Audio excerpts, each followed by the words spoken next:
मम्मा। अरे बेटा, तू तो काफी बड़ा हो गया है। इसकी शक्ल मुझ पे जा रही है कि नहीं? अरे ये आदमी कौन है? ये मेरे दूर का रिश्तेदार है बेटा। अरे रीमा जी, आप इसको सच क्यों नहीं बता देती कि आपकी शादी से पहले आपका और मेरा। हाँ, समझ गया ना बेटा तू? थप्पड़ मार तो नहीं मेरे को, इसको तो। चले जाओ यहाँ से, चले जाओ, चले जाओ।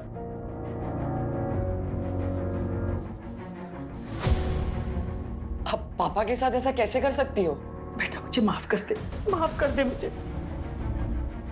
मुझे आपको माँ बोलने में भी घिन आ रही है।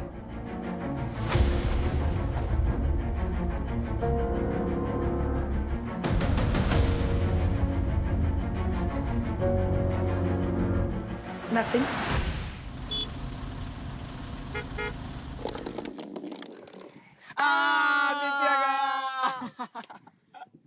क्या गया? ऐसा कोई डर नहीं जो तेरा भाई ना कर सके। बता क्या डर है? वो लड़की दिख रही है, आज जाकर तू उस लड़की को प्रपोज करेगा। दिमाग खराब हो गया है क्या? पता है वो कौन है? कौन है? नमिता सिंगल, विकी की गर्लफ्रेंड है वो। इसलिए तो इसके बस की नहीं है। क्या बस की नहीं है? अगर कर दिया तो क्या देगा? तो 1 महीने के लिए तेरे लंच का बिल मैं पे करूंगा। ठीक है, देख फिर।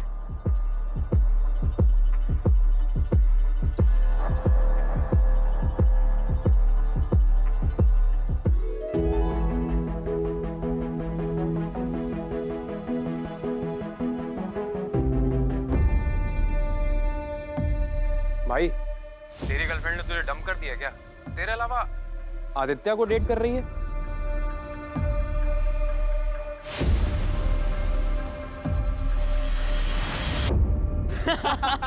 चल ना लंच खिला।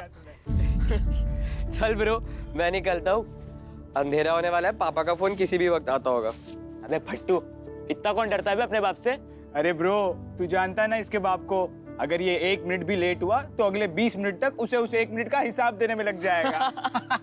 तुम लोग बैठो, मैं निकलता हूँ। चलो बाय। बाय।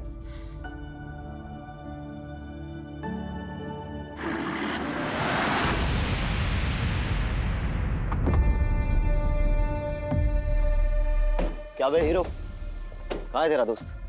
हाँ? छोड़, बता दे मुझे। छोड़, छोड़, छोड़, छोड़, छोड़, विक्की, छोड़, छोड़, छोड़, छोड़।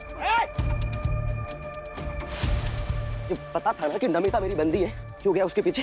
हाँ? तो अगर वो तेरी गर्लफ्रेंड है तो वो आदित्य के पास क्यों गई? तू क्या बुजदिल है जो तुझे छोड़ के उसके पास गई? छोड़, चल बोल, छोड़, छोड़, छोड़, छोड़। मर्दानगी देखेगा ना मेरी? हाँ? अब मैं दिखाता हूँ तुझे अपनी मर्दानगी। हाँ? कितना बड़ा मर्द हूँ। हाँ?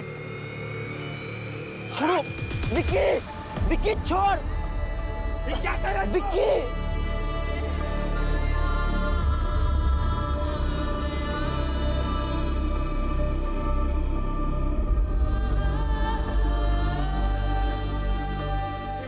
हेमंत, हेमंत, ये सिर्फ ट्रेलर था। अगर आगे से कोई भी मेरी बंदी के बीच आया तो पूरी फिल्म उतार दूंगा।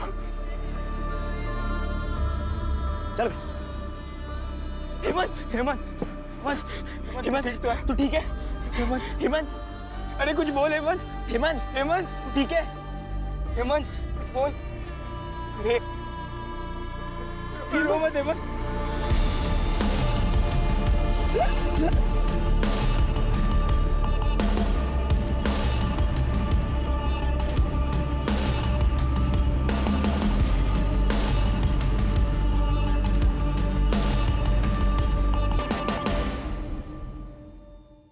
फर्स्ट रैंक से 3rd रैंक पे आने की पार्टी चल रही थी इतनी देर तक। क्या पूछ रहा हूं मैं? टॉपर से 3rd रैंक पे आए हो अब थर्ड रैंक से लास्ट रैंक जाने की प्लानिंग है तुम्हारी? रैंक रैंक रैंक, जब देखो तब रैंक। अरे बेटा, बच्चे को इतनी चोट लगी है, वो नहीं दिखाई दे रही। बेटा तू चल मेरे साथ, चल।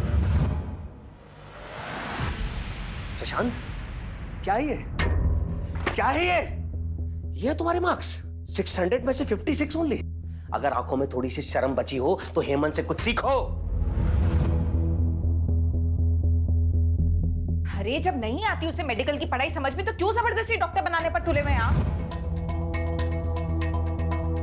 ये कुछ और भी तो बन सकता है। ये डॉक्टर ही बनेगा। एक बात ध्यान से सुन लो, मैंने भी तैयारी की थी भैया के साथ। वो डॉक्टर बन गए, मैं रह गया। डॉक्टर बनने के बाद क्या किया उन्होंने? हम सबसे मुंह मोड़ लिया। एटीट्यूड देखा उनका आसमान पर। मैं चाहता था ये नालायक डॉक्टर बने, उनके सामने ले जाके खड़ा कर दूं, तब बेइज्जती करूं उनकी। देख प्रशांत, तुझे डॉक्टर बनना ही पड़ेगा, समझा? समझा?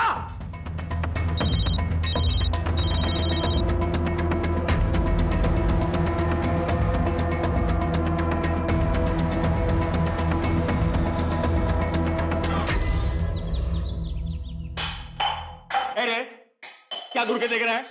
हैं? जवाब नहीं देता है। अपनी हैसियत से ऊंचे स्कूल में नाम लिखवाया, कैसे दिन के लिए? अपनी हैसियत के हिसाब से सरकारी स्कूल में डाल देते। अच्छा, तो बाप से जबान लड़ाएगा? हट हट पीछे, बाप से जबान लड़ाएगा? सच्चाई बता रहा हूँ। आपको क्या लगा एडमिशन करवा दिया बात खत्म? सब मजाक बनाते हैं मेरा। भिखारी बुलाते। बड़े स्कूल में और भी बड़ी चीजों की जरूरत लगती है। क्या लगती है?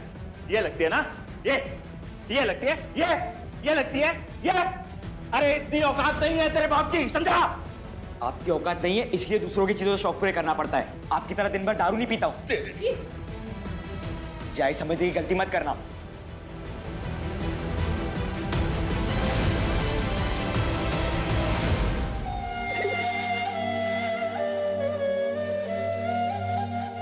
अरे हेमंत बेटा, अरे तू तो मेरा बहादुर पोता है ना, इतनी सी डांट में इतना रो रहा है। अपने पापा की बात पे ना ज्यादा ध्यान मत दे, वो तो गुस्से में ऐसे ही कुछ भी बोल देता है। तू चाहे फर्स्ट आ, थर्ड आ या फेल हो जा, तेरी दादी तुझसे इतना ही प्यार करेगी बेटा। नहीं रोते, चुप हो जा, चुप हो जा। आदित्य, तुम मुझे अवॉइड क्यों कर रहे हो? मैं तुमसे नहीं मिल सकता, भूल जाओ मुझे। पर क्या हो गया अचानक से? मैं तुमसे प्यार करने लगी हूँ आदित्य।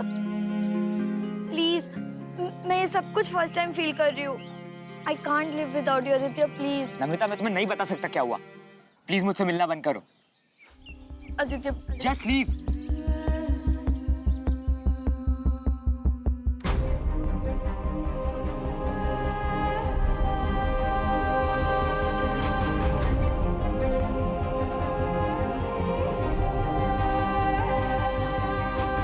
ओए, ये क्या किया तूने? She loves you यार। देखे मन, तेरे साथ जो हुआ इसकी असली वजह वही है। इसमें नमिता की क्या गलती है? और अगर तुम लोग एक दूसरे को लेकर इतना सीरियस हो तो सभी पुलिस केस वगैरह भूल जाएंगे यार।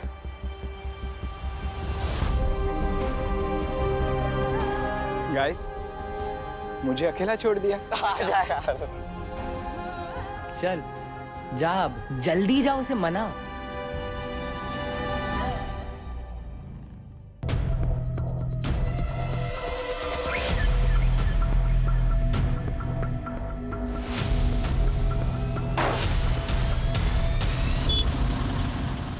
हेलो, हाँ आज तुम लोग ना घर जल्दी निकल जाना, मैं आज नहीं आऊँगा। मुझे लाइब्रेरी में टाइम लगेगा। चल बाय।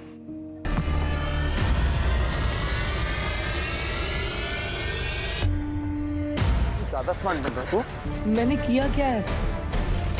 अगर जान से मार के यहाँ गाड़ भी दूंगा ना तुझे, तब भी पता नहीं चलेगा, समझा? याद रखना।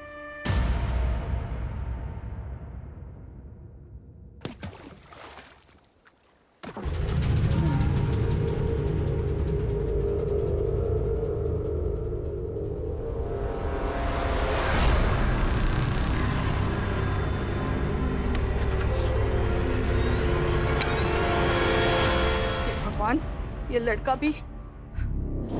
नीतीश, नीतीश, क्या हुआ माँ? अरे क्या हुआ माँ? हेमंत अब तक घर नहीं लौटा है, उसका फोन नहीं लग रहा है, तुम आराम से घर में बैठे हो, जाओ जाके ढूंढो उसे जल्दी। नालायक लड़का है ना, सबको परेशान करके रखा हुआ उसने। मैं उसे वहां देखती हूँ। कहाँ चला गया ये लड़का?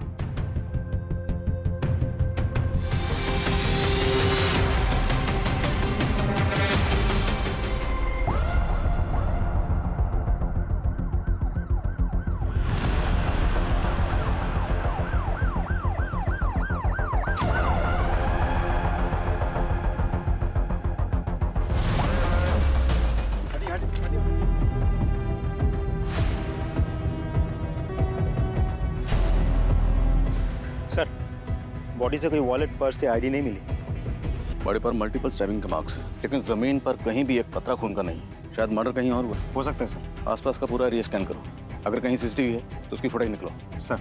सर कल एक फैमिली आई थी, मिसिंग कंप्लेंट फाइल हुई थी, सेम एज के बच्चे की। उस फैमिली को तुरंत शिनाख्त के लिए बुलाओ। Yes sir.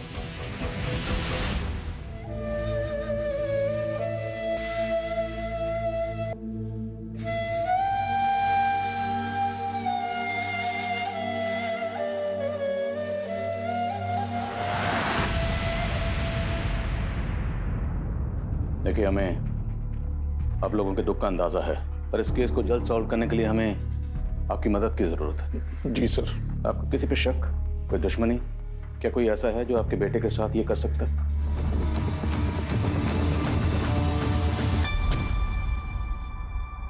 मम्मा,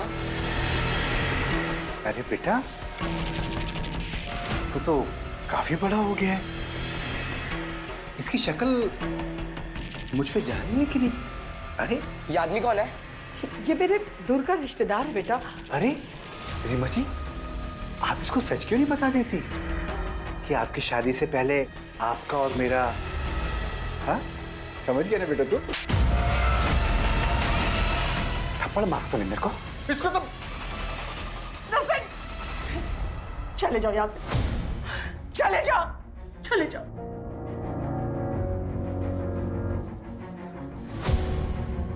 आप पापा के साथ ऐसा कैसे कर सकती हो?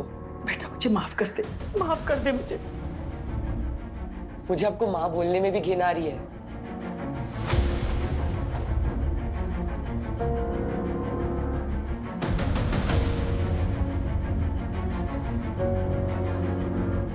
नरसिंह, नहीं सर, हमारी ऐसी किसी से कोई दुश्मनी नहीं थी।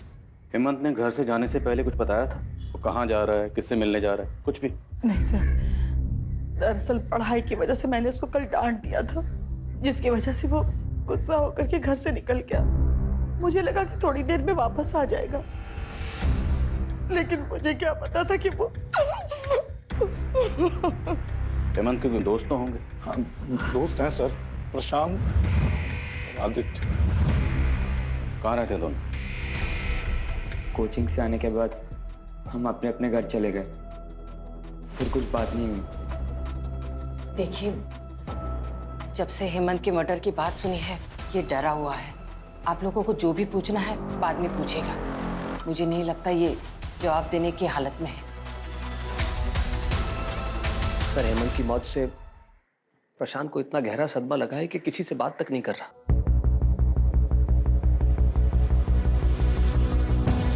हेमंत शाम को घर से निकला था, तो उसको जाते हुए किसी न किसी ने जरूर देखा होगा। एक टीम एक्टिव करो, पता लगाएं, शायद कोई ऐसा मिले जिससे हमें इस केस की सही डायरेक्शन पता चले।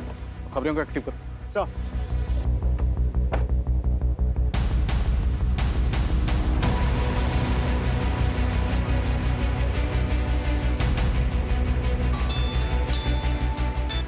हाँ बोल, क्या बात है? आदित्य, पुलिस तेरे घर भी आई थी क्या? हाँ। मैंने कहा था तुझे कर लेते हैं, पर तूने ही मुझे रोक दिया उस दिन।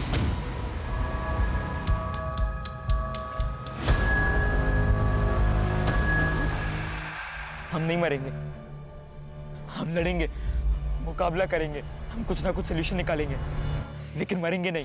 हेमंत तो गया, अब हमारी बारी। हमें पुलिस को सब कुछ सच सच बता देना चाहिए था। बिल्कुल नहीं, तू पुलिस को कुछ मत बताना, वरना अपनी जिंदगी मौत से भी बदतर हो जाएगी। तो अब क्या करें? कौन सी अच्छी कंडीशन है हमारी? काम डाउन, तो कुछ स्टॉपेज स्टेप मत लेना। मैं सोचता हूँ कुछ, अपना मुंह बंद रखना। ठीक है।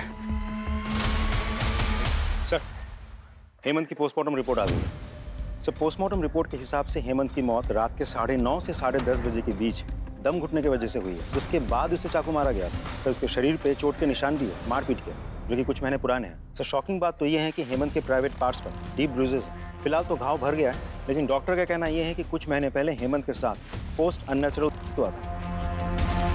वो कह रहा था इस बच्चे के साथ। हेमंत के पेरेंट्स को बोलो। सर, ये आप क्या कह रहे हैं? रेप? नहीं, ऐसा नहीं हो सकता। जरूर आपको कोई गलतफहमी हुई है। नितेश जी, कोई गलतफहमी नहीं हुई। पोस्टमार्टम रिपोर्ट में जो लिखा है वो फैक्ट है। ये हमारे लिए भी शॉकिंग था और सेंसिटिव भी, इसलिए आप लोगों को यहाँ बुलाकर बात करना मुनासिब समझा। क्या हेमंत ने आप लोगों से कभी भी कुछ शेयर किया था, कुछ बताया था इस बारे में? नहीं, अगर बताया होता तो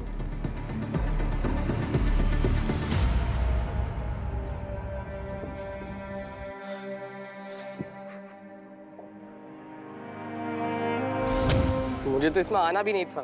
तुम लोगों की वजह से फंस गया मैं बस। अबे बच्चा मत बन। माथे पर पिस्तौल रख के नहीं भेजा था तुझे। हमारे चक्कर में नहीं फंसा, तू समझा ना? हाँ तो तू तो वहां पर Just stop it, guys! हम तीनों इस प्रॉब्लम में फंसे।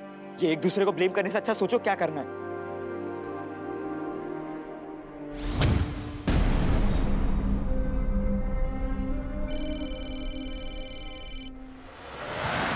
अक्कड़ बक्कड़ बम्बे बो 80-90 पूरे 100।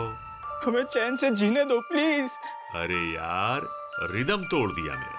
मैं तो बस यही देख रहा था कि अगला नंबर किसका है। बताओ बताओ, अगला नंबर किसका है? अभी तो बस एक ही गया है, अब दूसरे की बारी।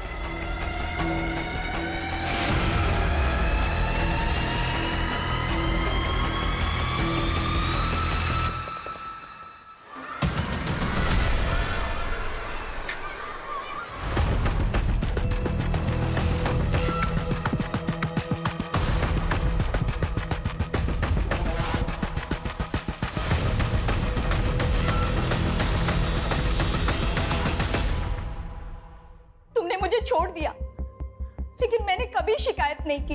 अकेले ही पाला अपनी बेटी को, लेकिन अब उसकी शादी है। अब तो मदद कर दो।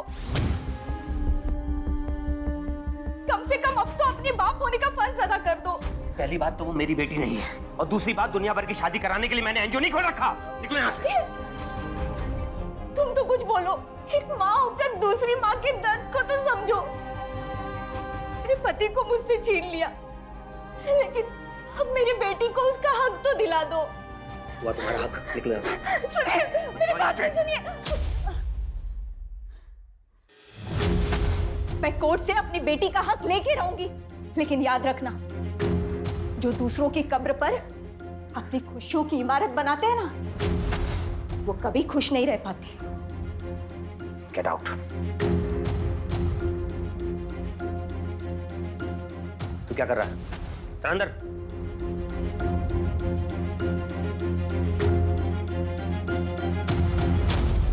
जो कुछ भी जानते हो सच सच बता दो। जानते हो ना? हाँ साहब, योगेंद्र सर का एक अंडर एज लड़की के साथ में अफेयर था। मैंने कई बार देखा था।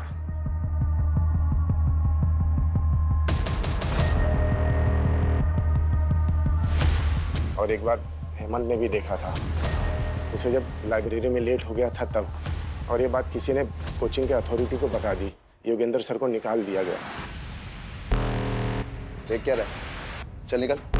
कोचिंग में अफवाह फैल गई थी कि हेमंत ने अपने दोस्तों के साथ कोचिंग सेंटर में कंप्लेन की थी, और हेमंत के मौत के कुछ दिन पहले योगेंद्र सर ने हेमंत को धमकाया भी था। याद रखना। उठ बेटा। और साहब, उस लड़की के माँ बाप ने केतकीपाड़ा थाना में कंप्लेन भी की थी।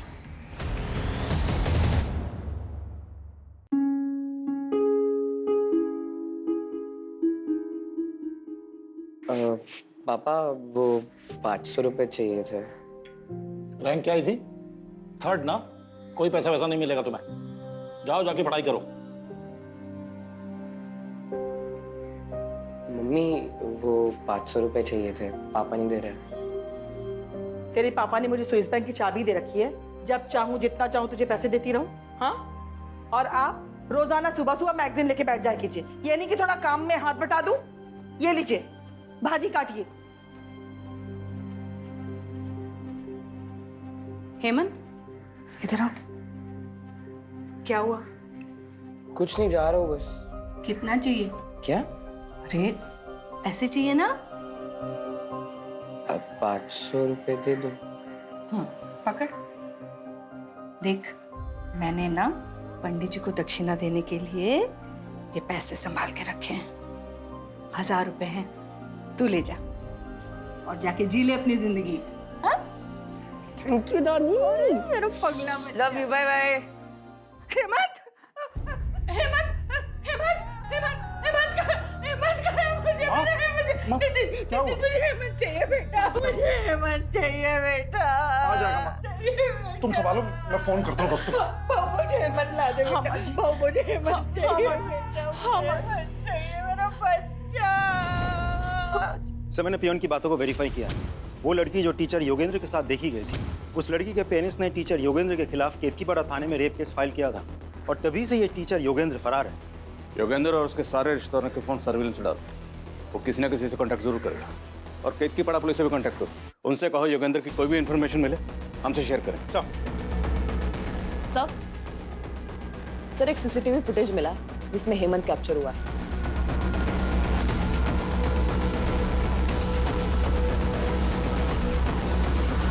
सर एक बार जूम करके दिखाएंगे? सर ये तो बद्री है सर। कौन बद्री? सर कुछ साल पहले मेरे घर पे काम किया करता था। पड़ोसियों को शक था कि ये चोरी करता है, लेकिन मैंने कभी नहीं माना था। मैं उसको काम पे रखा हुआ था।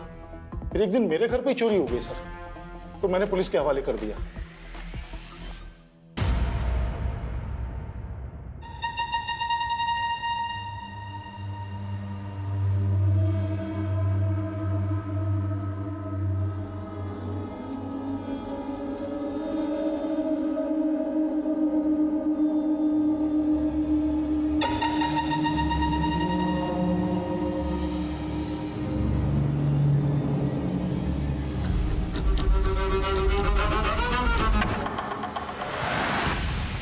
सर, हम बद्री के दोस्त और रिश्तेदारों को मॉनिटर कर रहे थे, लेकिन कोई सुराग नहीं मिला। साथ ही मैंने खबरियों को यह भी कहा था कि हेमंत के फैमिली मेंबर्स पर नजर रखें। देखिए सर हमें क्या मिला, ये देखिए।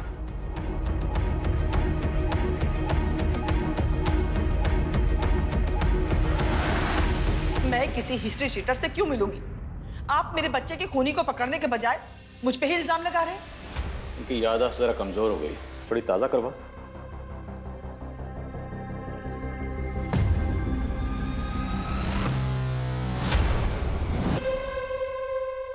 कुछ याद आया? ये है वो हिस्ट्री शूटर नर्सिंग। बोलिए, हेमंत को क्यों मरवाया? भला मैं अपने ही बच्चे को क्यों मरवाऊंगी सर? तो एक हिस्ट्री शूटर से मिलने क्यों गई थी? बोलिए वरना हम बुलवाएंगे। आरती बताती हूँ। सर शादी से पहले मैं और नर्सिंग एक दूसरे से बहुत प्यार करते थे। मेरे फैमिली वालों को हमारे प्यार के बारे में पता चल गया और उस समय मैं प्रेग्नेंट हो गई थी। मेरे घर वालों ने कहा कि मैं नर्सिंग के ऊपर झूठा इल्जाम लगाऊं। उस समय मैंने वैसे ही किया और उसके बाद नर्सिंग को लंबी सजा हो गई। उसके बाद मेरे फैमिली वालों ने मेरी शादी जबरदस्ती नीतीश से करवा दी। एक दिन अचानक नर्सिंग मुझे मार्केट में मिल गया और मेरे साथ घर आ गया।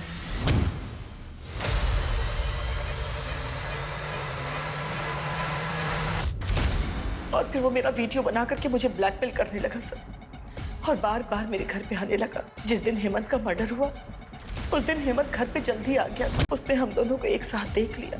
उसने नर्सिंग को जोर का थप्पड़ भी मारा और फिर वो मुझसे गुस्सा होकर के पता नहीं कहाँ चला गया और उसकी मौत की खबर मिली।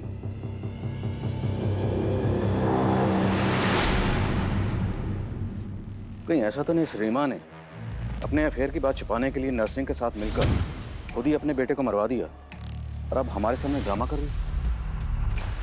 योगेंद्र और बद्री का क्या स्टेटस? सर बद्री की बहन यही नासिक में रहती है। आज सुबह भी उसने अपनी बहन को फ़ोन किया था, उसकी बहन के घर को हम मॉनिटर कर रहे हैं। अगर वो दोबारा अपनी बहन से मिलने आता है तो हमारी गिरफ्त में होगा सर। गुड। और योगेंद्र? अभी भी अंडरग्राउंड है सर। जमीन खोदो और निकालो उसे बाहर। सर।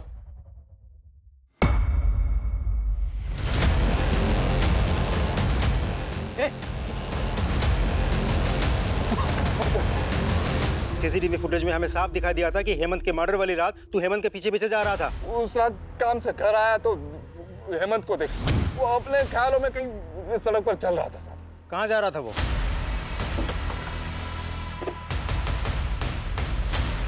पूरा एरिया अच्छे से चेक करो।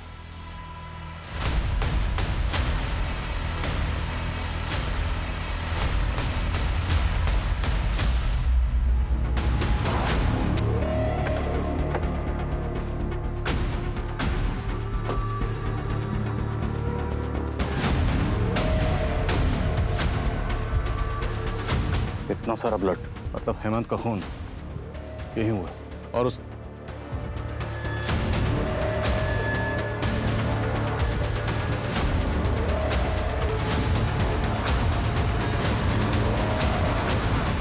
हमारा ये आईडी कार्ड हमें क्राइम लोकेशन से मिला। जिससे आप क्राइम लोकेशन बोल रहे, वो हमारा दोस्ती का अड्डा था। पिछली बार जब हम वहाँ गए थे, विक्की और उसके लड़कों ने आके हमसे मारपीट की। वहीं पे हेमंत का रेप भी किया उन्होंने।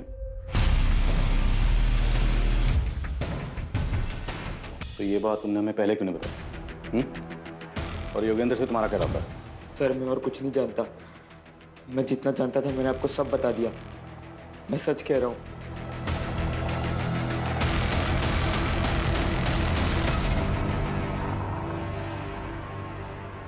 इतनी मेहनत से एडमिशन करवाया, ये चीज देखने को मिल रहा। ये क्या कर रहे हैं आप? वैसे ही वो इतना परेशान सा है। अरे परेशान ये नहीं है, परेशान हम हैं। जब से पैदा हुआ है नई नई मुसीबतें खड़ी करता जा रहा है। इससे अच्छा तो हेमंत की जगह ये मर गया होता। कम से कम ऐसी हरकतें देखने को तो नहीं मिलती।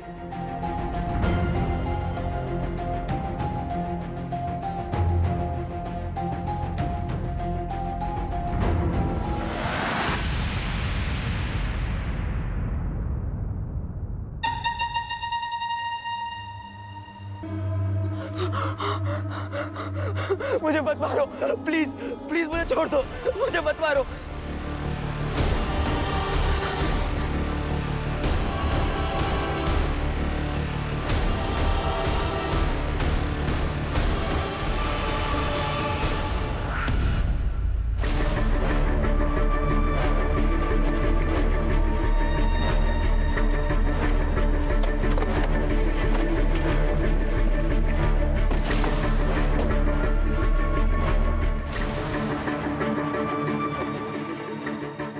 मल्टीपल स्टैबिंग हुई है। आदित्य का घर यहाँ से तकरीबन 14-15 किलोमीटर दूर है। और हेमंत की तरह आदित्य की बॉडी पर भी मल्टीपल स्टैबिंग मार्क्स हैं। सर जिस तरह से इसे स्टैब किया गया है आसपास बहुत सारा खून होना चाहिए था, लेकिन ऐसा कुछ है नहीं। तो पूरे चांसेस है कि हेमंत की तरह आदित्य को भी खंडर के अंदर या खंडर के आसपास मारा गया हो। एक टीम बनाओ और उस खंडर के एरिया को अच्छी तरह स्कैन करो। सर विकी का क्या स्टेटस है? सर विकी एक जगह आता जाता रहता है। खबरों से जगह का पता चल गया है, बहुत जल्द हम उसे पकड़ लेंगे। ढूंढो उसे, वो हमारा प्राइम सस्पेक्ट है। सर बड़ी पोस्टमार्टम के लिए भिजवाओ। Right sir.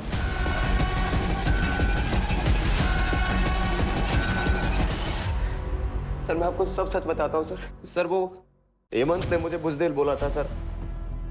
अपनी मर्दानगी साबित करने के लिए मैंने हेमंत का रेप किया। लेकिन सर मैंने सिर्फ हेमंत का रेप किया था। I didn't kill him sir. ये देख, हमें ये मिला है तेरी गाड़ी से और इस पे लगे ब्लड को हमने लैब भेज दिया। रिपोर्ट किसी भी वक्त आती ही होगी। अब बोल। प्लीज प्लीज मुझे छोड़ दो। जी एक बार में बात समझ नहीं आती क्या? हाँ तो अभी भी नमिता के पीछे पड़ा है।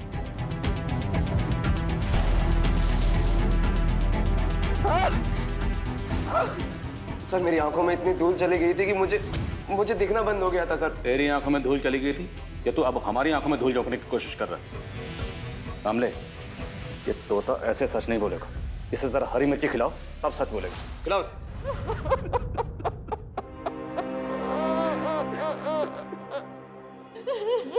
संभालिए अपने, संभालिए। सर आदित्य को ना उसके शौक ने मरवाया। मैंने उसे बहुत मना किया था कि ये चमक धमक हमारी जिंदगी का हिस्सा नहीं है, और उस मेरी एक बात नहीं मानी। ऐसी क्या बात थी? मैं कुछ समझा नहीं। सर बचपन से ही ना उसका आवारा दोस्तों के साथ घूमना फिरना था, और जब उसकी दोस्ती ना हेमंत के साथ हुई तो हमने सोचा अब वो सुधर जाएगा, पर उसे बड़ी बड़ी गाड़ियों के साथ फोटो खिंचवाना था, वीडियो बनाना था।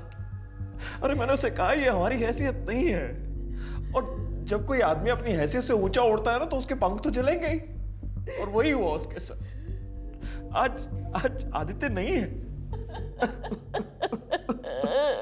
सर हेमंत और आदित्य के कातिल दो अलग अलग हो सकते हैं। जी सर, शायद आदित्य का कातिल चाहता था कि दोनों मर्डर एक जैसे लगे, इसलिए उसने आदित्य को वैसे ही मारा जैसे हेमंत को मारा गया था। लेकिन उसके मर्डरर को यह बात नहीं पता थी कि हेमंत की मौत दम घुटने से हुई है। मतलब ये कंफर्म है कि आदित्य की मौत स्टैबिंग की वजह से हुई है? जी सर।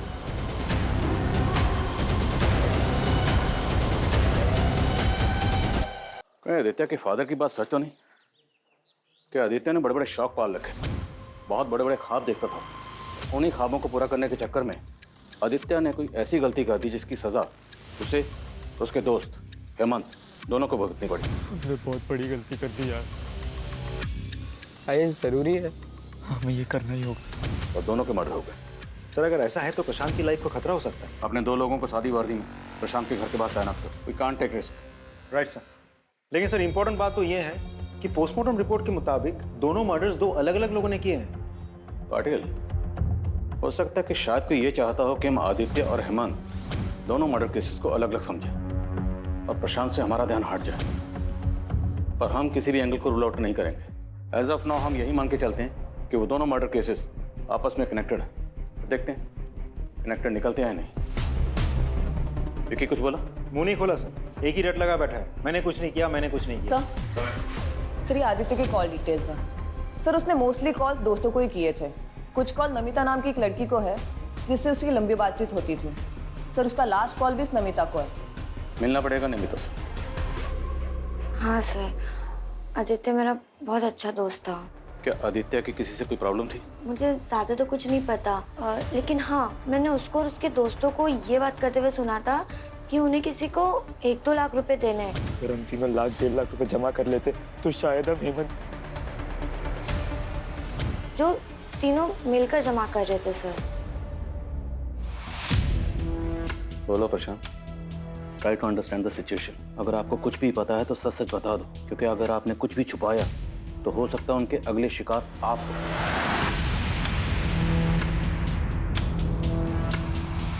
वो कौन था जिसे आप लोग पैसे देने गए थे? पेपर्स का 50,000 लगेगा और एडवांस पेमेंट चाहिए, वो भी कल तक। और हाँ, पेपर्स एग्जाम के 1 दिन पहले ही मिलेंगे। ओके?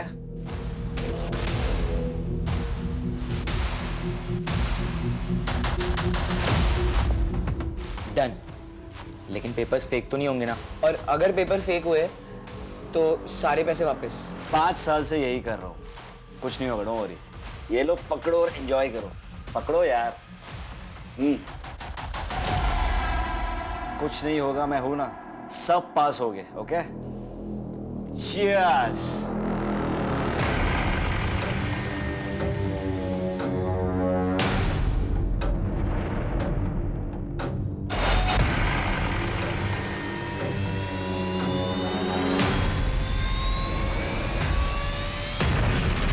कोल्ड ड्रिंक पीते ही हम सब बेहोश हो गए, और जैसे ही हमारी आंख खुली तो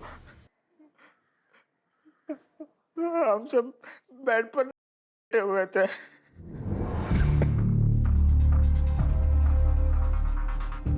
हमारे साथ एक लड़की भी थी, और कोई हमारे फोटोज और वीडियोस लेने लगा।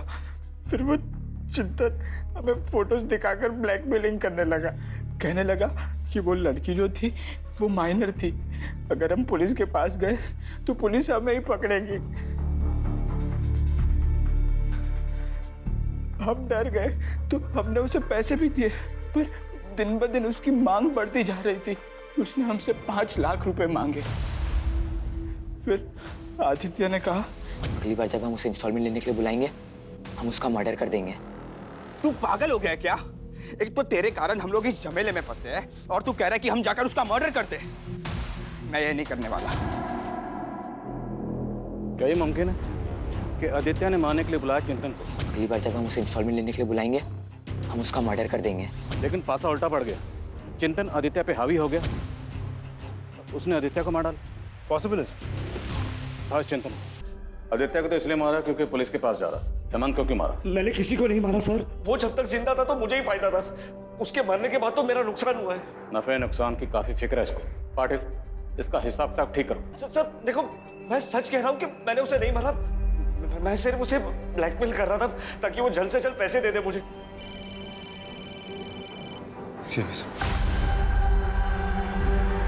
हेलो, क्या?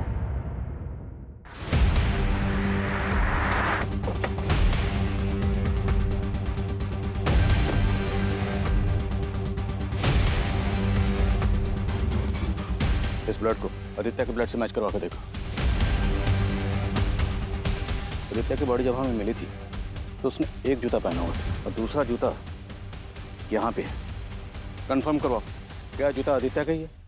अगर ये जूता और खून आदित्य का है तो मतलब आदित्य और हेमंत दोनों के मर्डर्स यहीं हुए, लेकिन बॉडीज हमें मिली वहाँ पर, तो जाहिर सी बात बॉडीज को डंप करने के लिए किसी न किसी गाड़ी का इस्तेमाल हुआ होगा। पाटिल, हमारे जितने भी सस्पेक्ट्स हैं और इस केस से जुड़े हर शख्स की जिसके पास भी गाड़ी है, सबकी गाड़ियों की फोरेंसिक जांच करवाओ। सर, क्यों मारा बच्चों को? सर मैं क्यों मारूंगा बच्चों को? वो तो मेरे अपने बच्चों जैसे थे। अपने बच्चों की तरह थे लेकिन अपने बच्चे नहीं थे, इसलिए मार डाला। फॉरेंसिक टीम तुम्हारी उस गाड़ी की स्कैनिंग कर रही है जिसमें तुमने दोनों बॉडीज को ले जाकर डंप किया था। अब इससे पहले कि हम तुम्हारी स्कैनिंग शुरू करें, सच क्या है बोल दो। मैं नहीं मारा उन्हें। अच्छा, हेमंत को कैसे मारा? जब मैं वहां गया तो वो खंडर में था। मैंने जाते ही उसकी पीठ पर हमला कर दिया और चाकू से गोद कर चाकू के वार से वो मर गया। तुमने हेमंत की पीठ पर चाकू से वार किया और उससे वो मर गया? पाटिल,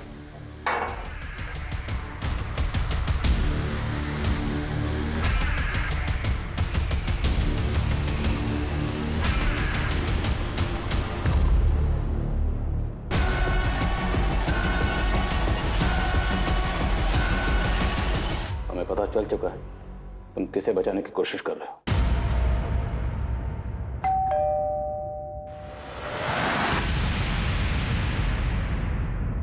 सर उससे कुछ मत कीजिए, उससे जो भी कुछ हुआ वो अनजाने में हुआ, बेवकूफी में हुआ। जब उसने मुझे बताया कि उसने उसे मार दिया है तो मैं वहां तुरंत भागा गया क्योंकि चाकू वहीं गिर गया था। अगर वो चाकू आपके हाथ लग जाता तो सब चौपट हो जाता। तो मैं वही डंप करना चाहता था। मैंने सोचा कि अगर मैंने बॉडी वहां डंप की तो आपको शक हो जाएगा कि कातिल इसी लोकेलिटी का है, इसलिए मैंने फिर हेमंत की बॉडी को गाड़ी में डाला और बहुत दूर ले जाके डंप कर दिया।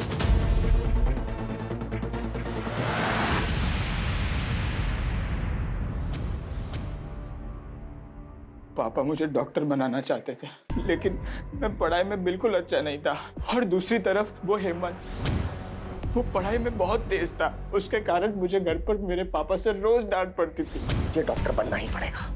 मैं परेशान हो गया था। पापा की डांट से बचने के चक्कर में मैं चिंतन के झांसे में आ गया। एक तरफ पापा की डांट और दूसरी तरफ चिंतन का ब्लैकमेलिंग। मेरी लाइफ हेल हो चुकी थी। फिर मैंने सोचा कि अगर मैं किसी का मर्डर कर दूंगा तो मुझे पुलिस जेल में डाल देगी। उसके बाद मुझे पढ़ाई से भी छुटकारा मिल जाएगा।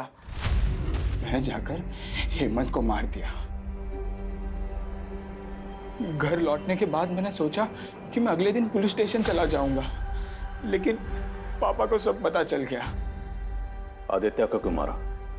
हेमंत की बॉडी डंप करने के बाद मैंने प्रशांत और आदित्य को फॉलो करना शुरू किया। फिर एक दिन मैंने उन दोनों को बातें करते सुना। वो पुलिस के पास जाने की बात कर रहे थे। तुमसे एक नहीं, दो गलतियां हुई।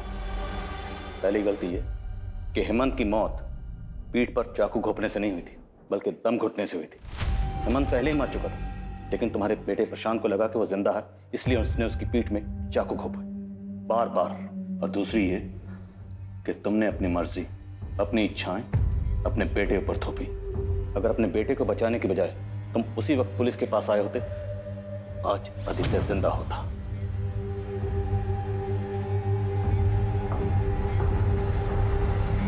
बच्चे हों या बड़े हों, दोनों का आपस में बात करना बहुत ज़रूरी है। अगर बच्चे किसी परेशानी में फंसे हों, किसी प्रॉब्लम से दो चार हो रहे हैं, तो उन्हें चाहिए कि अपने बड़ों से, अपनी फैमिली से उसे डिस्कस करें। और बड़ों को भी चाहिए कि बच्चों की उस सिचुएशन को समझें, उस गलती को समझें और उसे एक्सेप्ट करें, उसे गाइड करें। गलतियाँ हम सबसे होती हैं, लेकिन ऐसी कोई गलती नहीं जिससे सुधारा ना जा सके।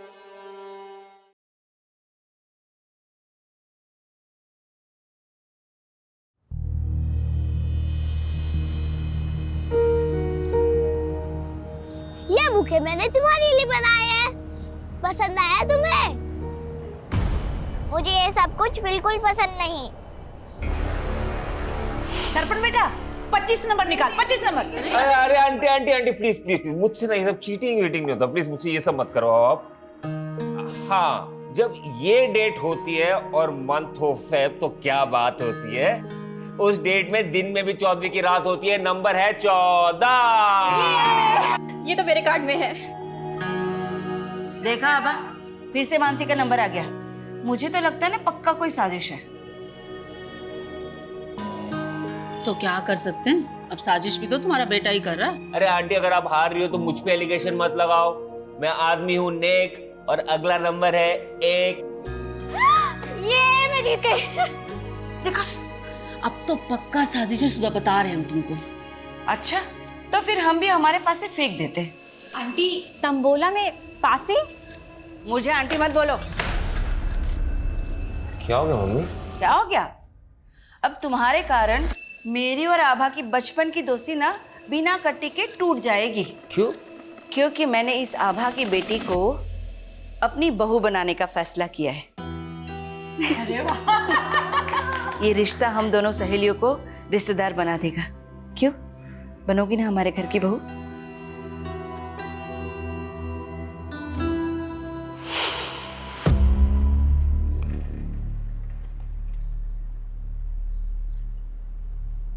Neha, happy Valentine's day!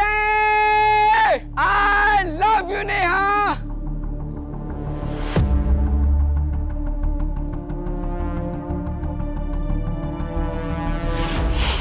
अपनी एंगेजमेंट की सारी पिक्चर्स परफेक्टली पोज्ड है ना? बस एक कमी है। क्या?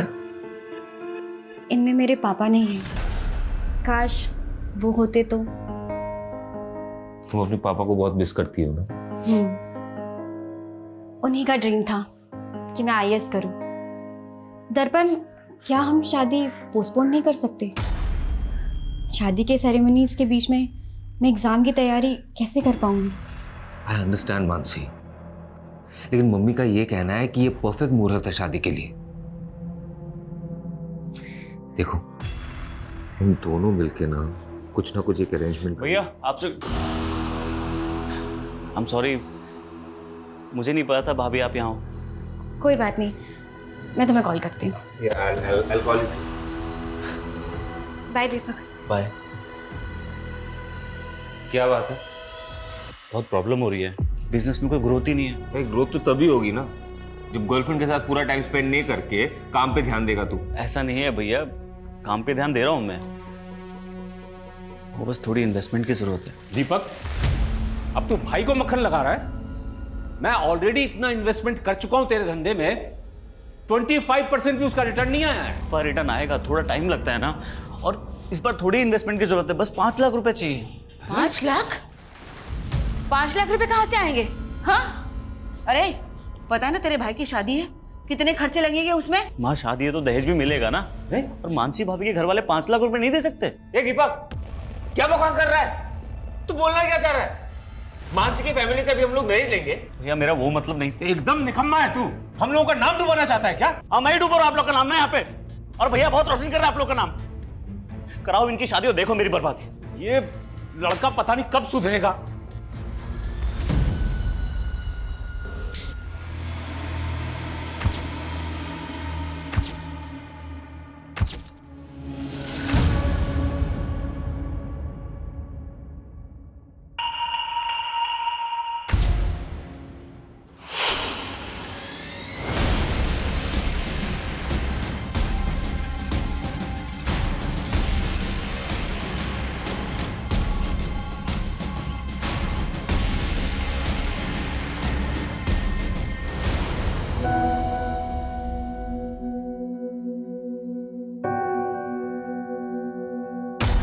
मैं तुम्हारे बिना जी नहीं सकता मानसी, लेकिन तुम्हारे लिए मर तो सकता हूं।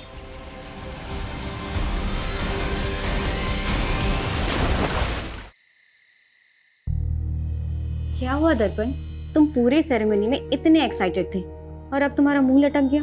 एक्चुअली ये बात मैं तुम्हें एंगेजमेंट से पहले बता देना चाहता था, लेकिन कभी ना हिम्मत नहीं कर पाया। लेकिन अब लगता है कि अगर चुप रहा तो इस रिश्ते को आगे नहीं बढ़ा पाऊंगा। ऐसा क्या हुआ है दर्पण? देखो, उससे पहले ना मेरी जिंदगी में एक लड़की थी, लेकिन अब हम दोनों के बीच में कुछ नहीं है, हमारा ब्रेकअप हो गया है। वो सिर्फ मेरा पास्ट था, तुम मेरा प्रेजेंट हो। अब हम दोनों के बीच में कोई नहीं आएगा। तुम्हारे कल से मुझे कोई फर्क नहीं पड़ता, क्योंकि आज तुम सिर्फ मेरे हो।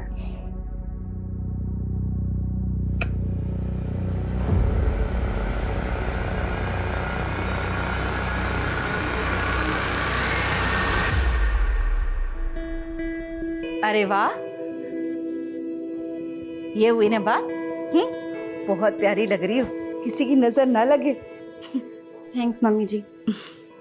अच्छा बेटा, तुम कोचिंग क्लास पढ़ाते हुए महीने का कितना कमा लेती हो? यही कोई 18,000। तुम्हें पता है, मेरा दर्पण ना हर महीने अपनी पूरी तनख्वाह मेरे हाथ में लाके रखता है। तुम भी वैसा ही करोगी ना? वो मैं आपको आधी सैलरी दे दूंगी। आधी क्यों? क्योंकि अब मेरी दो मम्मी जी हैं, तो अपनी आधी सैलरी मैं अपनी मम्मी जी को दूंगी। देखो बेटा, आभा ने तो तुम्हारा कन्यादान कर दिया है ना, अब तो तुम इस घर की गृह लक्ष्मी हो, इसलिए तुम अब से पूरी की पूरी तनख्वाह ना मुझे ला कर देना, ठीक है? जी मम्मी जी।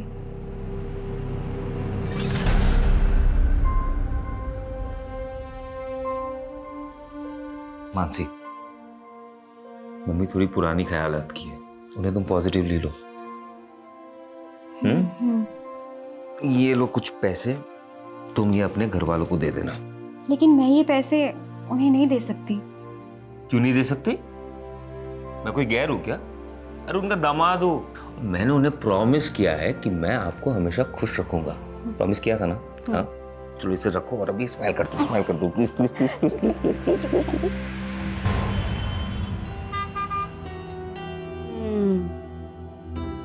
अच्छी है ना? आप जब भी मार्केट आते हो यहाँ पे चाय पीने जरूर आती हो, है ना? हाँ, और हम मानसी को भी लेकर आएंगे, उसे बहुत अच्छा लगेगा, है ना? जरूर लाएंगे।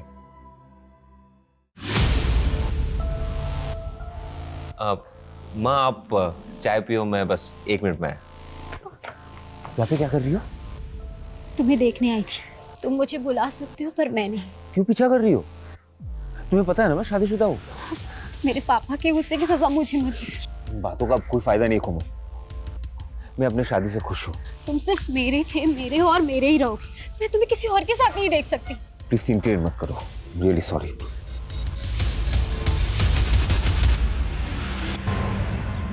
सर, मैं यहाँ सालों से पूरी डेडिकेशन के साथ कोचिंग दे रही हूँ और आपने मेरी आधी सैलरी काट ली। देखो मानसी, तुमने अपनी शादी के लिए 10 दिन की छुट्टी ली थी, तब मैंने 1 पैसा नहीं काटा। लेकिन उसके बाद तुमने यूपीएससी एग्जाम के लिए और 15 दिन की छुट्टी ले ली। लेकिन सर, ये छुट्टी तो आपने ही मुझे खुद दी थी और कहा था कि एग्जाम की तैयारी मैं अच्छे से करूं। हाँ दी थी, क्योंकि मुझे लगा था कि तुम अच्छे रैंक से पास हो जाओगी तो यहाँ ज़्यादा से ज़्यादा स्टूडेंट्स आकर तुमसे पढ़ेंगे। लेकिन तुमने तो एग्जाम भी क्लियर नहीं किया। अब मेरा फ़ायदा नहीं होगा तो मैं तो पैसे काटूंगा ही ना। अरे मानसी, अपनी शादी में इनवाइट नहीं किया मुझे, अब तक नाराज हो? नमन प्लीज स्टॉप बॉदरिंग मी।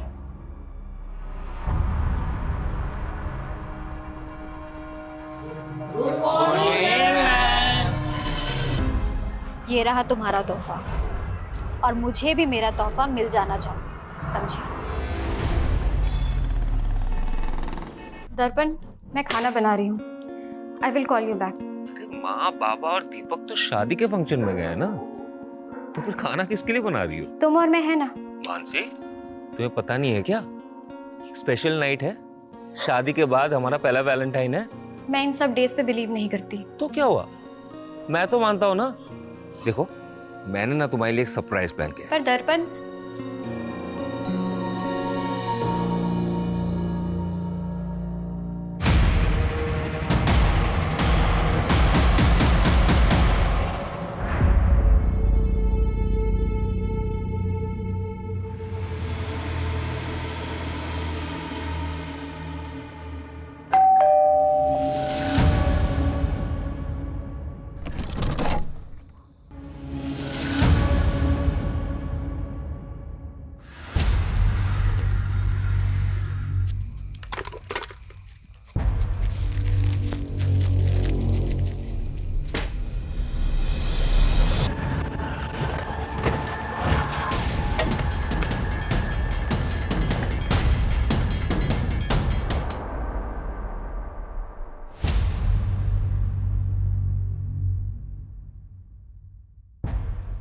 कौन कौन था यहाँ पे? और मानसी थे सर। सर लगता है क्रिमिनल ये लॉक तोड़ के अंदर आए होंगे, क्योंकि लूट के भी निशान लग रहे हैं सर। कहीं किसी गैंग का काम तो नहीं सर ये?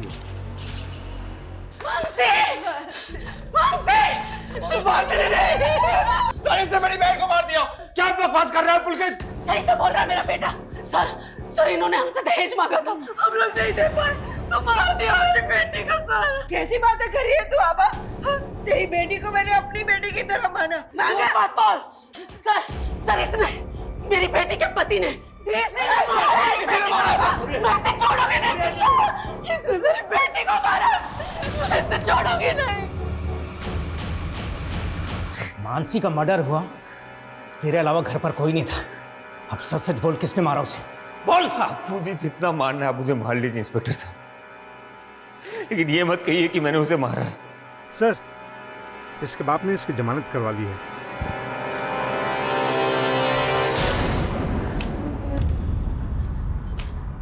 दर्पण, मेरा बच्चा।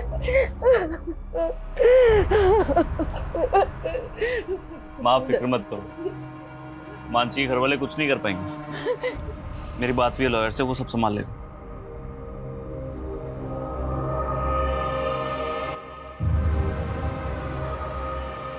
मानसी मेरी जिंदगी थी, उसके जाने के बाद मेरी जिंदगी का कोई मतलब नहीं है, लेकिन फिर भी मुझे उसका कातिल बोला जा रहा है। नहीं बर्दाश्त हो रहा मुझसे। मैं मानसी के बिना जीना नहीं चाहता, इसलिए आत्महत्या कर रहा हूं। मैं तुम्हारे बिना जी नहीं सकता मानसी।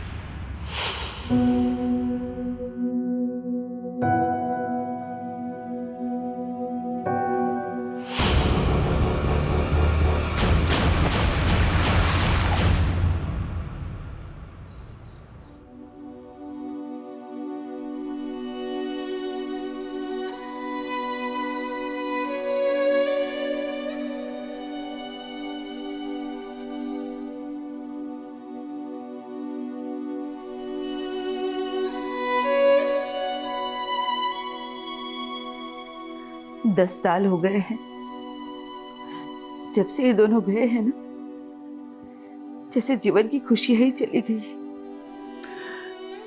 इनकी कमी तो पूरी नहीं की जा सकती सुधा, लेकिन आज दीपक की सगाई है, उसकी खुशियों के लिए तो हमें जीना ही होगा ना।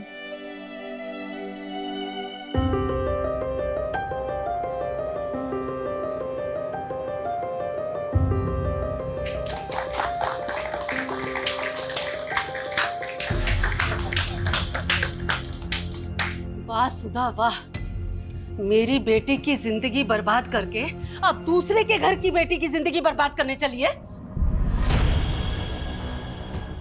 तुमने अगर अपनी बेटी खोई है ना, तो हमने भी अपना बेटा खोया है। अगर तुमने पहले ही हम पर भरोसा किया होता ना, तो ये दिन नहीं देखना पड़ता। भरोसे के लायक हो तुम लोग। हाँ? अरे एकदम घटिया लोग हैं ये। पुलकित मत कर। इस दीपक के बड़े भाई ने मेरी बहन से शादी करके उसका मर्डर कर दिया। अब ये आपकी बेटी को भी नहीं छोड़ेंगे। हाँ। ऐसा कुछ नहीं, झूठ बोल रहा है इशिका। पापा कैसे लोगे? नहीं करनी मुझे यहाँ शादी। और तुम बर्फी देवी जी सुनिए मेरी बात सुनिए। अरे ऐसा कुछ छोड़ूंगा नहीं तुझे मैं। पुलिस बुलाओ। बस दीपक, बस झगड़ा नहीं करना। बहुत हो गया पुलकित, बस दीपक। दीपक क्या कर रहा है? दीपक क्या मसला है? देखिए साहब, इस लड़के ने मेरे लड़के का शर्ट फोड़ दिया। सर, इस दीपक के भाई ने मेरी बहन को मारा था। बहन को मारा था? सर वो एक 10 साल पुराना केस था। हाँ, मेरे बेटे ने कुछ नहीं किया था। इनके झूठे आरोप है सारे। हमारे आरोप झूठे नहीं थे सर। एक मिनट। जो सर सच्चाई भी ना बताएं, मेरी बेटे की वो लाश आज भी सर मुझे वो दिन याद आता है। मेरा दिल सहम जाता है। हम भी सहम गए थे और मेरा बेटा भी, इनके झूठे आरोपों की वजह से।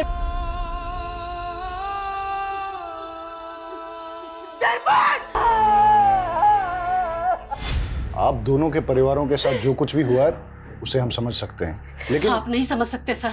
हमें तो 10 साल से इंसाफ भी नहीं मिला। इंसाफ तो हमें भी नहीं मिला है सर। ठीक है, मैं उस केस को फिर से देखूंगा। अभी आप प्लीज यहाँ से जाइए। I request you. चलिए लेके जाइए इनको। चलिए आप लोग। और आप लोग भी।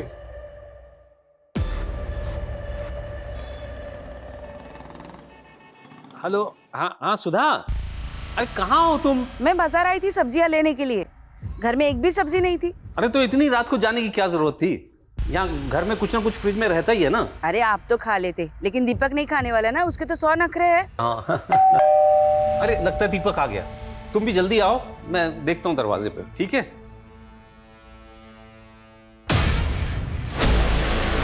आज सुबह ना खीर बनाई है मैंने, आपकी सास को बहुत पसंद है ना, लेते जाइएगा उनके लिए। अरे हाँ दीदी, आपके हाथों की खीर की बहुत तारीफ करती है मेरी माँ जी। अच्छा आज खिला भी दीजिएगा।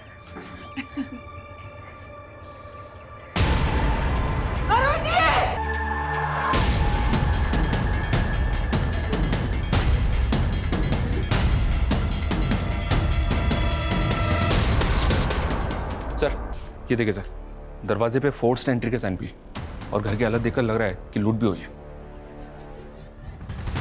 कैसे हुआ ये सब? जब ये सब हुआ तो मैं और माँ घर पर नहीं थे।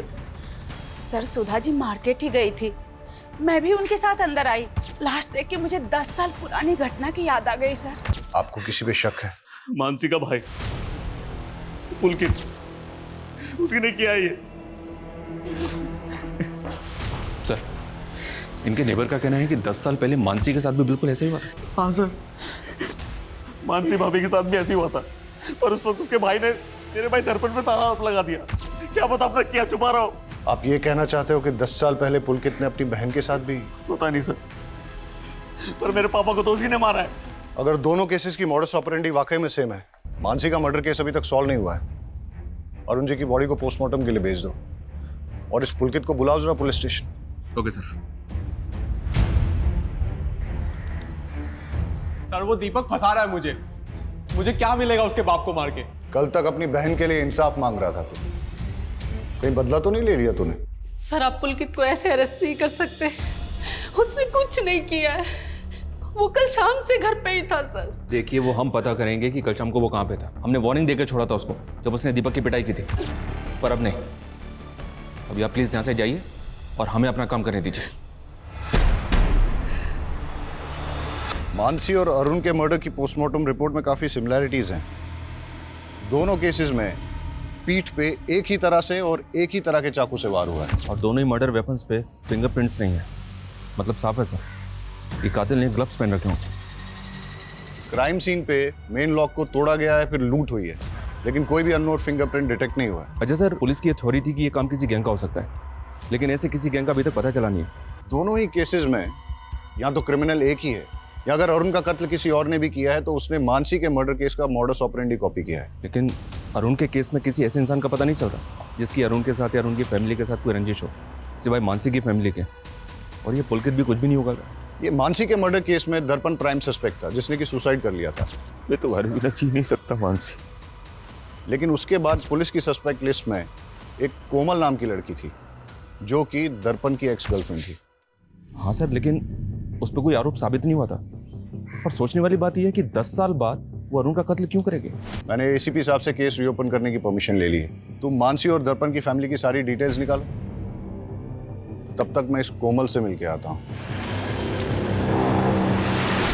सर दर्पण मेरा पास था और अब मैं किसी और की पत्नी हूँ। आप प्लीज़ पुरानी बातें करके मेरी मैरिड लाइफ डिस्टर्ब कर रहे हैं। अब ये एक डबल मर्डर केस है, इसलिए पूछताछ में आपको हमारा सहयोग करना ही होगा। सर मैं पहले ही सब कुछ बता चुकी हूँ। तो फिर से बता दीजिए, मानसी और दर्पण की शादी के बाद क्या आप कभी दर्पण से मिली? तुम्हें पता है ना मैं शादीशुदा हूँ। तुम सिर्फ मेरे थे, मेरे हो और मेरे ही रहोगे। मैं तुम्हें किसी और के साथ नहीं देख सकती। नहीं। 10 साल पहले वैलेंटाइन डे की रात को जब मानसी का मर्डर हुआ था, तब आप कहाँ थे? सर मुझे नहीं याद है, और मैं भला मानसी को क्यों मरवाऊंगी। ये रहा तुम्हारा तोहफा, और मुझे भी मेरा तोहफा मिल जाना चाहिए।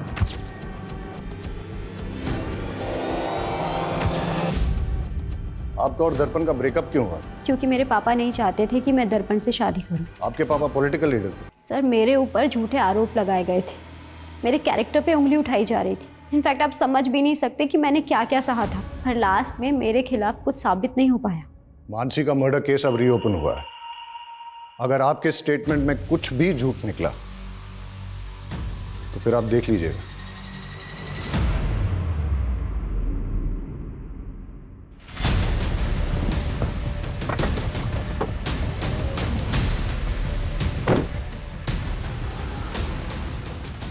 निशा जी, आप यहाँ क्यों आए हैं? तुम लोगों की वजह से पुलिस मेरी बेटी को परेशान कर रही है। अगर इन सब बातों की गाज मेरी पॉलिटिकल इमेज पर पड़ी तो मैं तुम लोगों को छोड़ूंगा नहीं। इसलिए कल मीडिया के सामने जाइए और ये कहिए कि इस केस का मेरा और मेरी बेटी से कोई संबंध नहीं है। आपको अपनी इमेज की पड़ी है और हम अपना बेटा और बहू खो करके चुप बैठ जाएं। अरुण जी, कहीं ऐसा ना हो बहू और बेटे के पास में पूरा खानदान पहुंच जाए।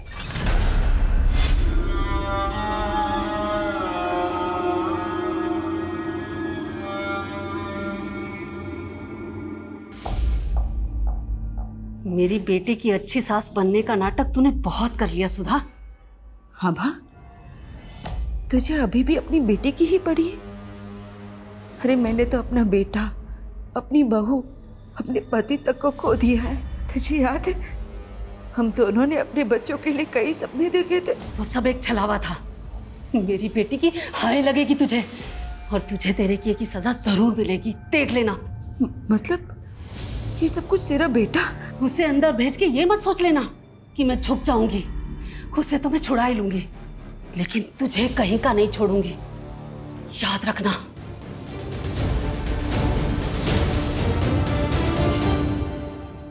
दस साल पहले पुलिस ने जब दर्पण को रिमांड पे लिया था तो उसने बयान दिया था कि मानसी जिस कोचिंग इंस्टीट्यूट में पढ़ाने जाया करती थी उसको लेकर वो काफी ज्यादा अपसेट थी। लेकिन सर केस फाइल देख के लग नहीं रहा है कि पुलिस ने ज्यादा इंक्वायरी की थी। चलो अब हम इंक्वायरी करते हैं। ये आप क्या बोल रहे हैं सर? 10 साल हो गए, मानसी का कातिल पकड़ा ही नहीं गया। क्यों? आपको नहीं मालूम कि केस अभी तक भी ओपन है? नहीं सर। आई होप आपको मानसी से जुड़ी 10 साल पुरानी बातें याद होंगी। जी कुछ कुछ। मानसी को आपसे कोई प्रॉब्लम तो नहीं थी? मुझसे? अब मेरा फायदा नहीं होगा तो मैं तो पैसे काटूंगा ही ना। नहीं सर। उनके पति ने स्टेटमेंट दी थी कि उनको इंस्टीट्यूट में किसी बात से स्ट्रेस था। ऐसा कुछ हुआ था इंस्टीट्यूट में 10 साल पहले? हाँ सर, एक बात है, मानसी ने इंस्टीट्यूट के 2 स्टूडेंट्स की कंप्लेंट की थी। कंप्लेंट? कैसी कंप्लेंट? एक्चुअली तब मानसी नहीं चाहती थी कि उन दोनों पे कोई पुलिस कंप्लेंट हो या उनका करियर बर्बाद हो, लेकिन हाँ मैंने उन दोनों को रेस्ट्रिकेट कर दिया था। आप हमें उन स्टूडेंट्स के नाम, फोन नंबर और एड्रेस दे दीजिए, और मानसी 10 साल पहले जिन जिन स्टूडेंट्स को पढ़ाती थी उन सब की डिटेल्स भी दीजिए।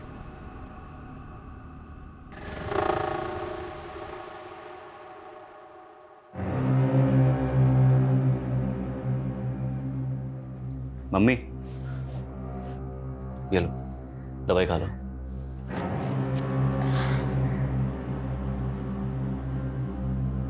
ये लो।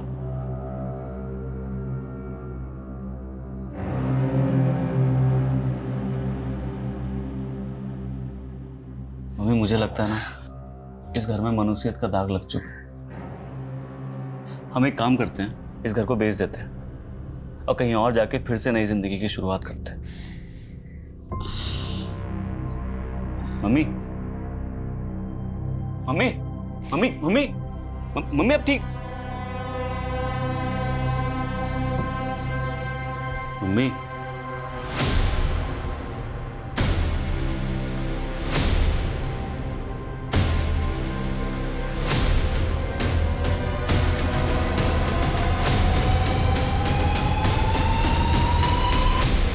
सर हम मानते हैं कि हम उस टाइम पे थोड़ा शरारती थे, लेकिन शरारती बालिग थे तुम। क्लास में न्यूड स्केच ड्रॉ किया और अपनी टीचर पर अभद्र कमेंट लिखा। इसी की वजह से तुम्हें इंस्टीट्यूट से रेस्ट्रिकेट किया गया था, है ना? और हो सकता है कि बदला लेने के लिए तुमने मानसी को। नहीं नहीं सर, माना तब हमसे गलती हो गई थी सर, लेकिन हमने कोई क्राइम नहीं किया सर।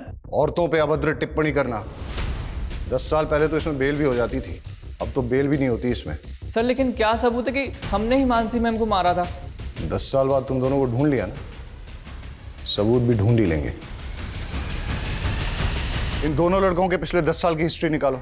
सर लेकिन ये दोनों लड़के मानसी के ससुर अरुण को जानते तक नहीं, तो फिर ये अरुण को क्यों मारेंगे? लेकिन दोनों के पास मानसी को मर्डर करने का मोटिव है। अब तो ये इन्वेस्टिगेशन में आगे जाके ही पता चलेगा कि दोनों केसेस में क्रिमिनल सेम है या दोनों केसेस अलग अलग है? सर पिछले 10 साल का सबसे बड़ा राज तो हमारे सामने आया ही नहीं। कौन सा राज? मैंने इन दोनों फैमिलीज का पिछले 10 साल का ब्यौरा निकाला। मानसी की बहन श्रद्धा की शादी मानसी की मौत के महज 25 दिन के बाद हो गई थी। अक्सर लोग फैमिली मेंबर की डेथ के बाद तकरीबन 1 साल तक कोई मांगलिक कार्य करते नहीं है। लेकिन श्रद्धा की शादी का इस केस से क्या लेना देना? श्रद्धा के CDR में एक अनाथाश्रम का नंबर मिला सर, जहाँ श्रद्धा पिछले 10 साल से आ जा रही है। आश्रम में इंक्वायरी की तो पता चला कि श्रद्धा वहाँ मानसी की बेटी से मिलने जाती है। मानसी की बेटी? सर वो मानसी दीदी नहीं चाहती थी कि किसी को ये बात पता लगे। लेकिन इसके बारे में आपके माँ या भाई ने भी कभी कुछ ऐसा बताया नहीं हमें। सर उन्हें बदनामी का डर था, लेकिन सच बात तो ये है कि दर्पण जी से शादी करने से पहले ही दीदी ने उस लड़की को जन्म दिया था। लेकिन इस बात का उनके मर्डर से कोई लेना देना नहीं हो सकता। ये आप डिसाइड नहीं करेंगे, आप हमें सिर्फ इतना बताइए कि उस बच्ची का पिता कौन है? नमन झा, वो दीदी के साथ इंस्टीट्यूट में पढ़ाते थे। मेरे और मानसी की बेटी? क्या मजाक कर रहे हैं सर, हम दोनों तो सिर्फ कलीग्स थे, यहाँ तक कि दोस्त भी नहीं थे सर। कमाल है, फिर भी मानसी को लव लेटर्स और गिफ्ट्स भेजा करते थे। ये मानसी की बहन ने दिखाया हमेशा। वो सर, मैं मानसी को पसंद करता था, लेकिन प्यार सर एक तरफा था मेरा। बच्चा कहाँ से आया? सर वही तो मैं बोल रहा हूँ, मेरे और मानसी के बीच फिजिकल रिलेशन था ही नहीं, तो बच्चा कहाँ से होगा? DNA टेस्ट करवाओ इसका।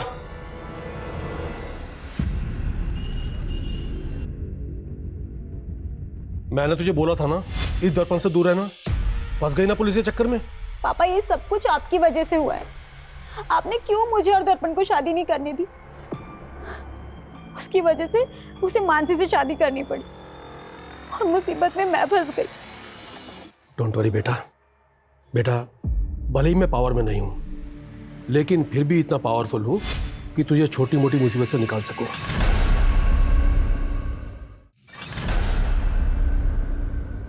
सरप्राइज। वाओ, तुम तो हमेशा मुझे सरप्राइज कर देते हो। तुम्हारा मंगलसूत्र कहाँ है? वो तो मैंने उतार दिया। तुम मुझसे मिलते हो ना तो मुझे गिल्ट लगता है कि मैं अपने हस्बैंड को धोखा दे रही हूँ। लेकिन क्या है कि तुम मंगलसूत्र में और सुंदर लगती हो। जाओ पहन के। क्या यार, तुम मुझसे प्यार करते हो मंगलसूत्र से? मुझे कुंवारी लड़कियां पसंद ही नहीं आती। जाओ पहन के आओ। अरे यार, मुझे नहीं पहनना मंगलसूत्र।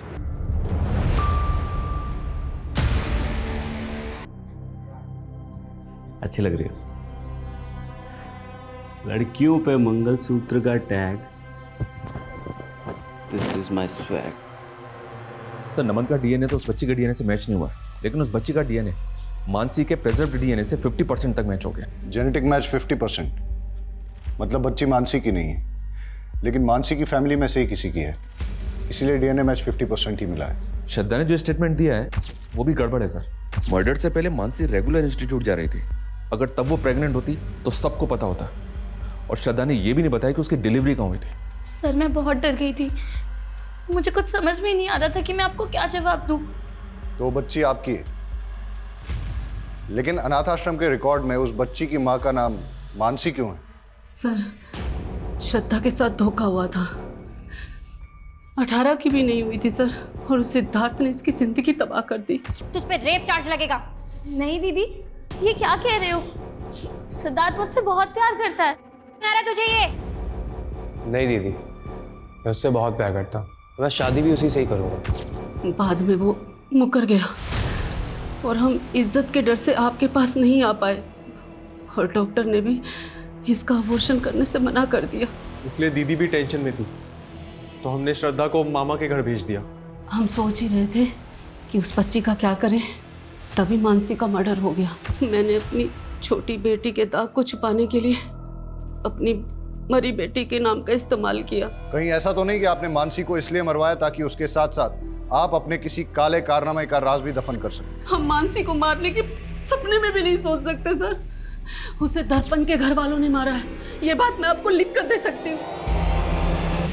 सर ये मानसी मर्डर केस में इतने सारे सस्पेक्ट एक के बाद एक हमारे सामने आए, लेकिन मानसी के भाई बहन और माँ के अलावा किसी का भी अरुण से कोई कनेक्शन नहीं मिला। सर हमारा खबरी इस केस में लूट करने वाले गैंगस्टर्स की इंफॉर्मेशन निकाल रहा था, तो एक प्रोस्टिट्यूट से उसे पता चला कि एक हिस्ट्री शीटर उसका रेगुलर कस्टमर था और उसने नशे में उससे कहा था कि 10 साल पहले किसी नेता ने उसे सुपारी दी थी।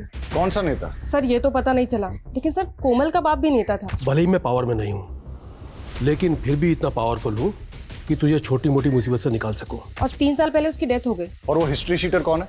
सर बबलू नाम है उसका, मारपीट लूटपाट के केस में कई बार अंदर आ चुका है। उठा के लाओ इस बबलू को। नहीं सर, मैंने कोई सुपारी नहीं ली थी सर। हमको सब पता है, तेरा वो नेता कमलेश चौधरी के कार्यकर्ताओं के साथ उठना बैठना है ना। अब बता, किसकी सुपारी ली थी और किससे ली थी? हाँ सर, मैंने सुपारी ली थी, पर वो मुझे नेताजी ने नहीं, उनकी बेटी ने दिया था। ये रहा तुम्हारा तोहफा, और मुझे भी मेरा तोहफा मिल जाना चाहिए। तुझे कोमल ने सुपारी दी थी? हाँ सर, पर सर मैंने किसी का मर्डर नहीं किया सर, मैं तो पैसे लेके भाग गया था। कोई भी मेरा नाम लेगा और आप मान लेंगे, मैंने कोई सुपारी नहीं दी है। हमने उस आदमी को इतना तोड़ा कि उसने सब सच उगल दिया। अब आपसे भी सच उगलवाने के लिए ऐसा ही कुछ करें ठीक नहीं रहेगा। सच बोलिए। हाँ, मैंने दी थी सुपारी, पर सर उसने मानसी को नहीं मारा, वो तो पैसे लेके भाग गया था। जिस रात मानसी का कत्ल हुआ उस रात आप कहाँ थी? देखो मानसी, दर्पण आज भी मुझसे ही प्यार करता है। ये बकवास करने आई हो तुम यहाँ पे? अब सच तो तुम्हें स्वीकार करना ही पड़ेगा। डाइवोर्स दे दो दर्पण को। तुम्हें दोबारा मुझसे मत कहना, निकलो यहाँ से।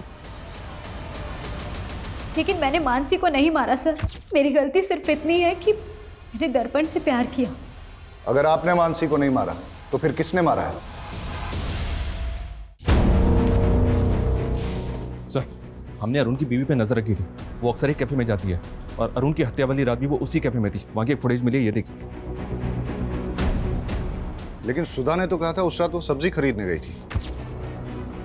मैं सब्जी लेने गई थी, फिर वहाँ से चाय पीने का मन किया तो चाय पीने चली गई। इसमें कोई हर्ज है क्या?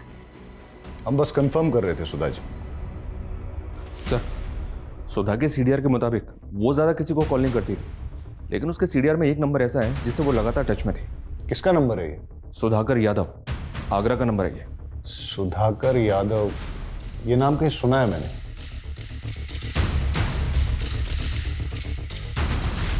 मानसी मर्डर केस में इससे पूछताछ हुई थी, दर्पण का दोस्त है ये। मिलते हैं इससे। सर मैं ही सुधाकर हूँ, लेकिन मैंने कभी भी दर्पण की माँ को कॉल नहीं किया है। सुधा के कॉल डिटेल्स में ही मिला है हमें ये नंबर। ये नंबर आप ही के नाम पे है ना? सर मैंने कभी ये नंबर लिया ही नहीं। ये नंबर आपके आईडी पे लिया गया है। आपने नहीं लिया तो किसने लिया है? सर मुझे कुछ समझ में नहीं आ रहा है। आपने अपने ओरिजिनल डॉक्यूमेंट्स कभी किसी को दिए? यार दर्पण, पक्का मेरा काम हो जाएगा कृषि विभाग का। यार मानसी के फादर भी कृषि विभाग में थे, मानसी को वहाँ पे सब लोग जानते हैं, मुझे नहीं लगता कोई प्रॉब्लम होगा। फिर मानसी भाभी का खून हो गया और दर्पण ने सुसाइड कर लिया। मैं तुम्हारे बिना जी नहीं सकता मानसी। मैंने दीपक से कई बार कहा कि मेरे ओरिजिनल डॉक्यूमेंट्स दर्पण के पास है, प्लीज़ मुझे ला के दे दो, लेकिन उसने कहा कि उसे डॉक्यूमेंट्स मिले ही नहीं।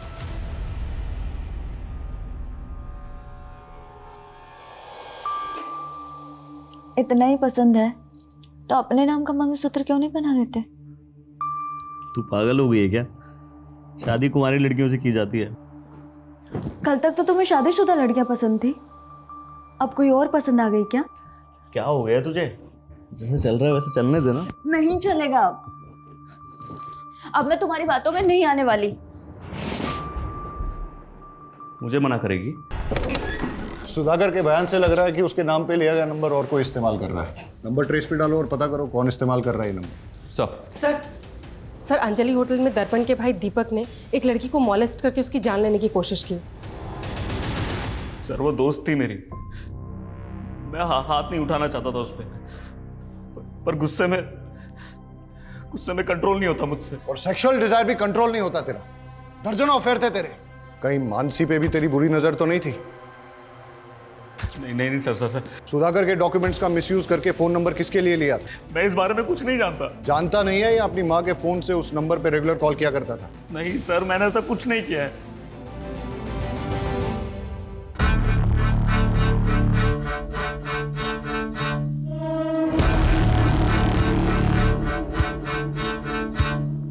वेटर,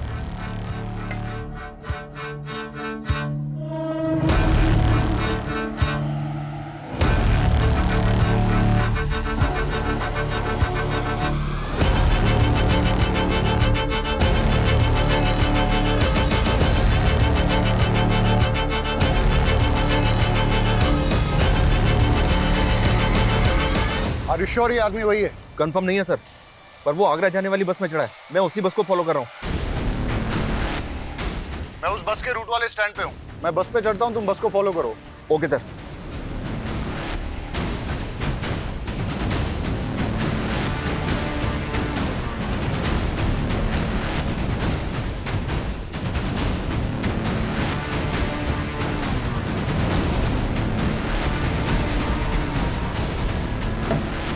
मुझे ऐसा लगता है मैंने आपको कहीं देखा है। जी नहीं नहीं, मैं तो आपको नहीं जानता। अब मेरा स्टॉप आ गया है। Excuse me. भैया रुक जाओ, मेरा स्टॉप आ गया है। अरे भैया जल्दी रुको ना यहाँ पे। हेलो, गाड़ी रोको।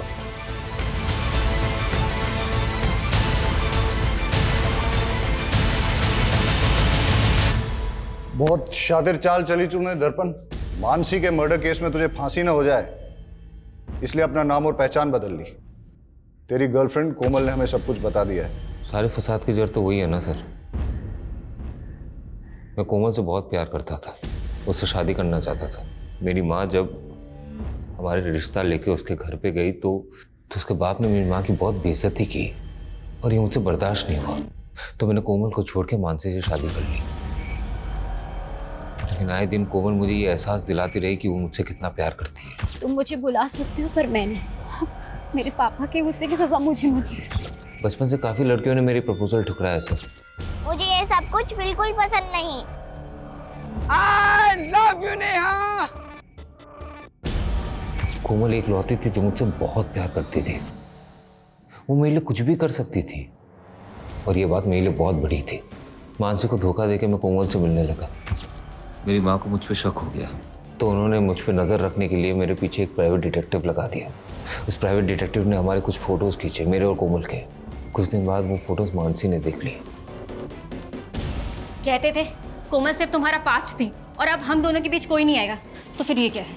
देखो मानसी, मैं कोमल को भुला नहीं पा रहा हूँ। बेहतर यही होगा कि तुम मुझे डिवोर्स दे दो। क्या? एक म्यान में दो तलवार तो नहीं हो सकती ना सर। तो मैंने वो तलवार चुनी जिसमें मोहब्बत की रवानगी थी। मेरी गलती सिर्फ इतनी थी सर कि मैंने दर्पण से प्यार किया और उसने मेरे लिए मानसी को मार दिया। सर जब मुझे ये बात पता चली तो मैं बहुत डर गई थी और मैंने उससे दूरी बना ली। मुझे पता था पुलिस एक दिन मुझे मानसी के कत्ल में सूली चढ़ाएगी, तो मैंने अपने कद काठी का एक भिखारी ढूंढा, उसे पैसों की लालच दी, उसे कपड़े दिए और तालाब में फेंक दिया। और फिर हुलिया बदल के तू गायब हो गया और सुधाकर का आईडी था तेरे पास, उसके नाम पे तूने एक फोन नंबर भी ले लिया। एक बात बता मेरे को, तेरी इन काली करतूतों के बारे में तेरी माँ को पता है?